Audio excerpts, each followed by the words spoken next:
యాదగిరిగుట్ట పుణ్యక్షేత్రాభివృద్ధిలో దేవాలయ విస్తరణ పర్వం దసరా రోజు ప్రారంభం కానుంది. దక్షిణ దిశలో ప్రహరీ నిర్మాణంతో యాదాద్రి లక్ష్మీ నరసింహస్వామి ఆలయ విస్తరణకు శ్రీకారం చుట్టనున్నారు.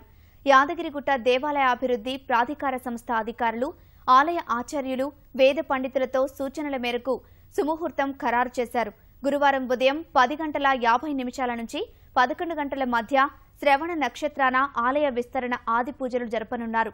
కొండపై దేవాలయ సన్నిధిలోని బ్రహ్మోత్సవ కళ్యాణ మండపం వద్ద శంకుస్థాపన ఫలకం వేయనున్నట్లు ఆలయ ప్రధాన అర్చకులు నరసింహాచార్యులు తెలిపారు.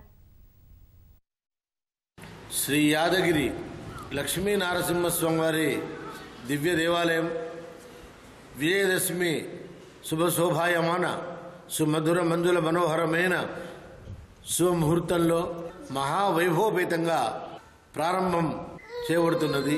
ఇది జరగడం తెలంగాణ ప్రజల యొక్క అదృష్టం. తెలంగాణ రాష్ట్రమే కాకుండా యావత్ ప్రపంచంలోనే సుప్రసిద్ధ క్షేత్రం యాదగిరి క్షేత్రం.